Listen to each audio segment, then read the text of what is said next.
प्रिय विद्यार्थियों, आज का पाठ कक्षा 10 के हिंदी काव्य खंड के सूरदास द्वारा रचित पद संख्या 10 पर आधारित है।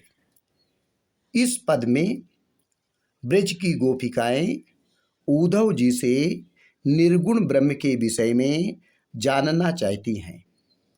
अर्थ बताने से पहले आप जानते हैं, सबसे पहले संदर्भ लिखा जाता है। संदर्भ इसके पहले वाले वीडियो में जो बताया गया है वही संदर्भ यहाँ होगा, क्योंकि संदर्भ नहीं बदलता है। ये संदर्भ जानने के लिए आप इसके पहले वाला वीडियो भी देख सकते हैं। आइए प्रसंग देखते हैं। प्रसंग में प्रस्तुत पद्य खंड में ब्रज की स्त्रियां निर्गुण ब्रह्म के विषय में उद्धव जी से जानना चाहती हैं, परंतु उद्धव जी निर्गुण ब्रह्म के विषय में बताने में और ब्रज की स्त्रियों की जिज्ञासा शांत करने में स्वयं को असमर्थ पाते हैं। ब्रज की स्त्रियां या गोपिकाएं उद्धव जी से प्रश्न करती हैं कि निर्गुण कौन देश कौ वासी। हे उद्धव जी, ये निर्गुण ब्रह्म, निराकार ब्रह्म किस देश में रहता है या किस देश का निवासी है। निर्गुण कौन देश कौ वासी।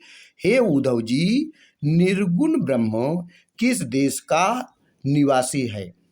मधुकर कही समुझाई सौह दे। यहाँ पर मधुकर, मधुकर शब्द, मधुकर का अर्थ होता है भंवरा, भंवरे के लिए आया हुआ, लेकिन भंवरे के माध्यम से ब्रज की स्त्रियां उद्धव जी को संबोधित करते हैं कि हे मधुकर अर्थात उद्धव जी, कही समुझाई, समझा कर कहिएगा, सौह दे, आपको अपनी ही शपथ दिलाकर पूछते हैं। हे भंवरे रूपी उद्धव जी, आप समझा कर कहिएगा, आपको शपथ है। बूझत साच, हम सत्य बात पूछते हैं। बूझत माने पूछते हैं, साच माने सत्य बात, ना हासी, हास परिहास नहीं करते हैं। फिर से देखिए, निर्गुण कौन देश कौ वासी। हे उद्धव जी, आपका ये निर्गुण ब्रह्म किस देश का निवासी है। मधुकर कही समुझाई सौह दे। हे भ्रमर रूपी उद्धव जी या भ्रमर के रूप में आए हुए उद्धव जी, समझा कर बत कहना, हम शपथ दिलाकर पूछते हैं। बूझत साच न हासी, सत्य बात पूछते हैं, हंसी नहीं करते। को है जनक, उस ईश्वर का पिता कौन है। कौन है जननी, उसकी माता कौन है।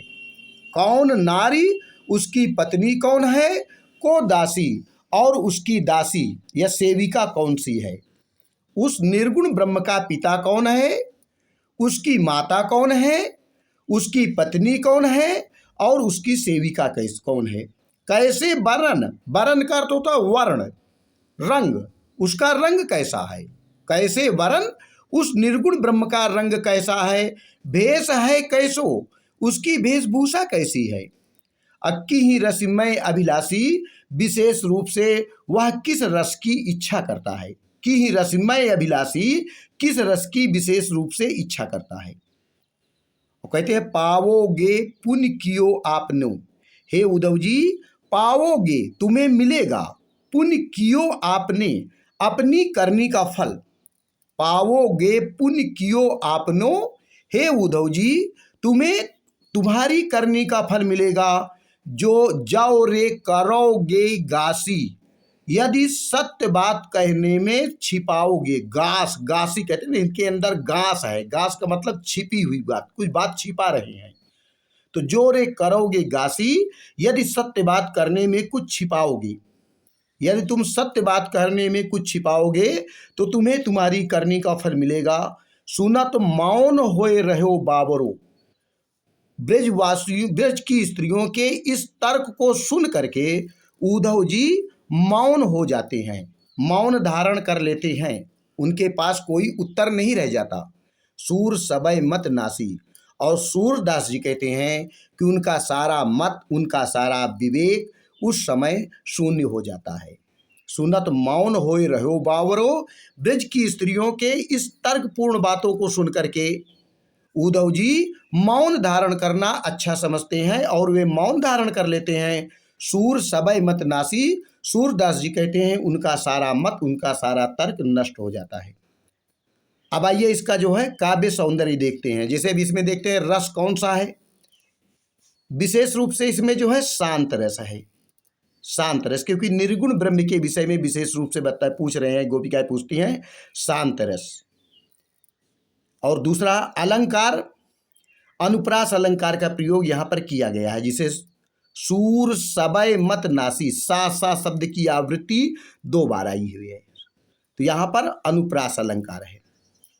रस शांत रस है जिसका स्थायी भाव निर्वेद, और अलंकार अनुप्रास अलंकार, छंद गेय पद, भाषा साहित्यिक ब्रज भाषा, शैली मुक्तक काव्य शैली।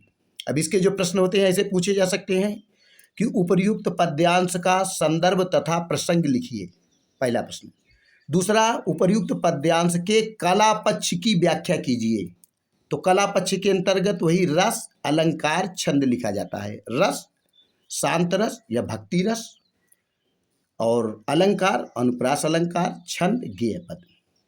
और इसके बाद अगला जिसे पूछते हैं कि यदि उद्धव जी सत्य बात को करने में संकोच करेंगे तो गोपियों के अनुसार उन्हें क्या प्राप्त होगा।